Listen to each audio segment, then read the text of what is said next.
आपने बहुत सारे ऑनलाइन स्टोर में क्यूआर कोड लगा हुआ देखा होगा, या फिर आप कोई भी प्रोडक्ट बाई करते हैं तो उसके पीछे आपको एक बारकोड प्रिंट किया हुआ दिखाई देता है। लेकिन क्या आपको मालूम है कि ये बारकोड और क्यूआर कोड में क्या क्या डिफरेंसेस है? अगर नहीं मालूम है तो आज इस वीडियो में हम डिटेल में इसके बारे में जानेंगे, तो वीडियो को अंत तक देखते रहिए। चलिए शुरू करते हैं। क्यूआर कोड बारकोड का एक एडवांस वर्जन इसको आप बोल सकते हैं। बारकोड में आपको बहुत सारी लाइंस दिखती हैं, जबकि क्यूआर कोड में आपको एक स्क्वायर शेप में बहुत सारे यहाँ पे बॉक्सेस दिखाई देते हैं। और यह क्यूआर कोड बारकोड के कंपैरिजन में बहुत सारी डिटेल्स को अपने अंदर स्टोर कर सकता है, यहाँ तक कि नंबर्स, अल्फ़ाबेट, फोटोज और वीडियोस को भी। बारकोड और क्यूआर कोड के बिना आज के डिजिटल टाइम में आप कुछ भी एक्सपेक्ट नहीं कर सकते हैं। यहाँ पे बारकोड और क्यूआर की कोड की बहुत ही ज़्यादा हमें ज़रूरत है। बारकोड या फिर क्यूआर कोड से हम किसी भी प्रोडक्ट की पूरी इंफॉर्मेशन को वहाँ पे देख सकते हैं। आप ऑनलाइन या फिर ऑफलाइन किसी भी स्टोर में जाते हैं तो वहाँ पे अगर आपने कोई प्रोडक्ट बाई किया हुआ है, आप वहाँ पे पेमेंट करना चाहते हैं ऑनलाइन, तो आप क्यूआर कोड की हेल्प से बहुत ही आसानी से पेमेंट को कर सकते हैं। कुछ साल के बीते कुछ साल के अंदर अभी क्यूआर कोड बहुत ही ज़्यादा कॉमन हो चुका है, क्योंकि इससे पहले आपको क्यूआर कोड बहुत बड़े बड़े स्टोर्स में ही देखने को मिलते थे। लेकिन अभी क्यूआर कोड आप किसी भी एक छोटी शॉप में भी जाएंगे तो वहाँ पे आपको क्यूआर कोड लगा हुआ दिख ही जाएगा, भले ही वहाँ पे पेमेंट करने के लिए क्यों न बनाया गया हो।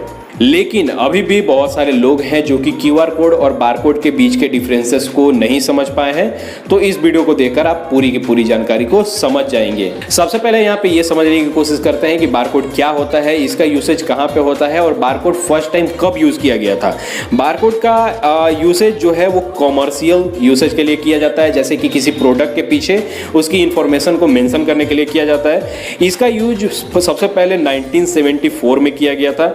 बारकोड को किसी भी सामान के एक लीनियर रिप्रेजेंटेशन के बारे में वहाँ पे डिटेल्स को वहाँ पे उसमें स्टोर करने के लिए किया जाता है, जिसे एक ऑप्टिकल डिवाइस के यूसेज से पढ़ा जा सकता है। बारकोड को इस तरीके से समझना बहुत ही आसान है। यह कई सारे लाइंस से मिलकर बना हुआ होता है और इन सारे लाइंस के बीच में बहुत ही कम गैप होता है, और इस गैप के अंदर ही, इस लाइन के अंदर ही जो भी इंफॉर्मेशन होती है उस प्रोडक्ट से रिलेटेड, वो इसके अंदर स्टोर होती है। यहाँ पे मैं आपको ये बता दूं कि बारकोड के थ्रू आप किसी भी प्रोडक्ट की जानकारी बहुत ही आसानी से, उसके अंदर की इंफॉर्मेशन आप बहुत ही आसानी से चेक कर सकते हैं। सपोज कीजिए कि आप कहीं ऐसे स्टोर में जाते हैं जहां पे आपको कोई प्रोडक्ट बाई करना है, उस प्रोडक्ट के पीछे जो बारकोड दिया गया होता है उसको आप स्कैन करके उसकी मैन्युफैक्चर डेट या फिर उसका वजन कितना है, इसके बारे में आप सभी जानकारी बिना किसी से पूछे हुए उस प्रोडक्ट के बारकोड को स्कैन करके ही मालूम लगा सकते हैं। और ये सारी जानकारी आपको लेने के लिए सिर्फ एक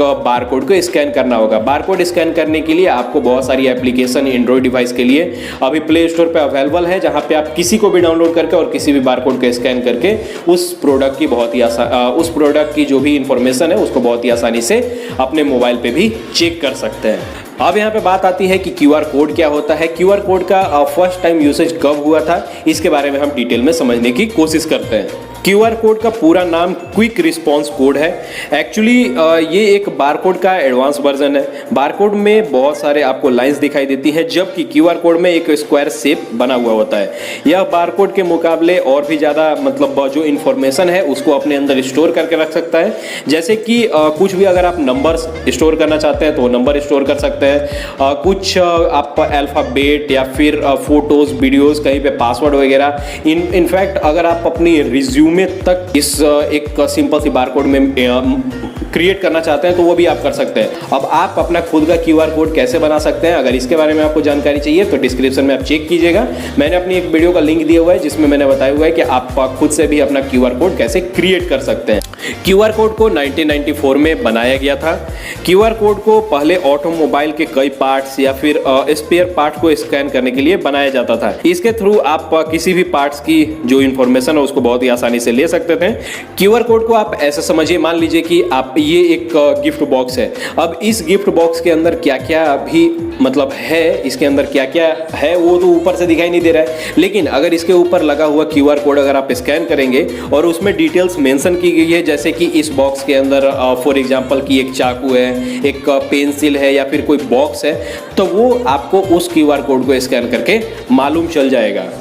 और QR कोड अगर आपको स्कैन करना है तो इसके लिए भी बहुत सारी एप्लीकेशन प्ले स्टोर पे अवेलेबल है, जिसको आप डाउनलोड करके बहुत ही आसानी से किसी भी QR कोड को स्कैन कर सकते हैं। आपने देखा होगा आजकल आप मार्केट में जाते हैं तो बहुत सारे स्टोर्स ऐसे होते हैं जहाँ पे पेमेंट के लिए QR कोड वहाँ पे लगा हुआ होता है, जिसमें उनकी रिलेटेड, उनसे जुड़ी हुई जितनी भी रिलेटेड इन्फॉर्मेशन होती है, जैसे कि स्टोर का नाम क्या है, बैंक अकाउंट नंबर, कौन सा बैंक है, IFSC कोड या फिर फ़ोन पे, गूगल पे कुछ भी है, तो उससे रिलेटेड जो भी इन्फॉर्मेशन है वो सिर्फ एक QR कोड में मेंशन की गई होती है, उसमें स्टोर किया जाता है। तो आप उस QR कोड को स्कैन करके पेमेंट कर सकते हैं, और भी बहुत सारी इन्फॉर्मेशन अगर आपको कुछ चाहिए तो वो QR कोड को आप स्कैन करके वहाँ से ले भी सकते हैं। ठीक है, तो मैं उम्मीद करता हूँ कि आप समझ गए होंगे कि QR कोड और बारकोड के अंदर क्या डिफरेंसेस है।